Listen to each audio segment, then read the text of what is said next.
Ordinance বাতিল, ওই গণভোট বাতিলের জন্য আপনি আবার সেখানে বিশেষ কমিটিতে পাঠিয়ে সেটা বাতিল করতেছেন সে অধ্যাদেশ। আপনার ঐক্যমত্য কমিশনে 9 মাস ধরে এই জুলাই সনদ তৈরি করা, আইনি ভিত্তি দেওয়ার জন্য একটি গণভোটের প্রয়োজন, রাষ্ট্রপতির আদেশের প্রয়োজন, সংবিধান সংস্কারের প্রয়োজন, এই সব আলোচনায় কিন্তু আপনারা ছিলেন। তখন তো একটা আপত্তি করেননি, না বলেননি। রাষ্ট্রপতির সংবিধান সংস্কারের আদেশটা জারি হয়েছে 25 সালের নভেম্বর মাসের 13 তারিখে। নভেম্বর গেল, ডিসেম্বর গেল, জানুয়ারি গেল, ফেব্রুয়ারির 12 তারিখে ভোট হলো। এই 3-4 মাসে তো আপনারা বলেননি যে রাষ্ট্রপতির আইন অবৈধ, আমরা মানি না। বলেননি গণ সংস্কার পরিষদ মানি না, আপনারা বলেননি জুলাই সনদের এই সব আমরা মানি না। 4 মাস চুপ করেছিলেন কেন? ভোট হয়ে গেল, ইঞ্জিনিয়ারিং হলো, সরকার গঠন করে চেয়ারে বসে এখন ফ্যাসিবাদী কর্তৃত্বশীলদের মতো ক্ষমতাকে কাজে লাগিয়ে জনগণের আকাঙ্ক্ষাকে আপনি বাতিল করতে চাচ্ছেন।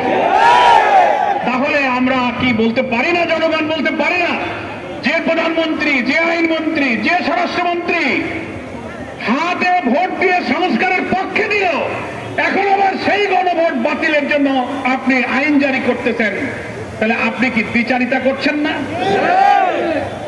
এটা কি জবাব দেবেন? আমরা বিশ্বাস করি আপনি যদি হাতে ভোট দিয়ে দেখেন, তার অর্থ দাঁড়ালো আপনার নিজের পক্ষে আপনি নিজে অবস্থান গ্রহণ করেছেন। তা যদি না হয় তাহলে আপনাকে বলতে হবে যে না, আমি গণভোটে হাতে ভোট দেইনি, নাতেই ভোট দিয়েছি। পার্লামেন্টে দাঁড়িয়ে সাহস থাকলে বলুন, এই সংস্কার না মানার অর্থ হলো গণভোটে নাতে ভোট দেওয়া। আপনি সেই নাতে ভোট দিয়েছেন, জাতির কাছে সেইটা বলুন, তাহলে বুঝবো যে না আপনি ইমানদারির কাজ করেছেন, কোনো প্রতারণা করেননি। আর যদি হাতে ভোট দিয়ে এখন আবার গণভোট বাতিল করতে চান, তাহলে বুঝতে হবে এটার নামই হচ্ছে প্রতারণা, এটার নামই হচ্ছে দ্বিচারিতা। ফলে রাজনীতির এই সংকট সংসদে যেটা সমাধান হওয়ার কথা ছিল, এখনো সময় আছে, পার্লামেন্ট চলমান। গুরুত্বের কারণে আজকে শুক্রবারের দিনেও পার্লামেন্ট চলছে। আমরা অনুরোধ জানাবো, সংবিধান সংস্কার পরিষদের সদস্য হিসেবে আপনারা এই চলমান সংসদে শপথ গ্রহণ করুন। প্রধানমন্ত্রী রাষ্ট্রপতিকে অনুরোধ করুন, তিনি সংবিধান সংস্কার পরিষদ অধিবেশন আহ্বান করুন। সেখানে গণভোটের রায় অনুযায়ী পুরা জুলাই সনদের সংস্কার প্রস্তাব উত্থাপিত হোক, আইন হিসেবে অনুমোদিত হোক, আমাদের সংবিধানের তফসিল আইন হিসেবে অন্তর্ভুক্ত হোক। তাহলে এই সংকটের নিরসন হবে,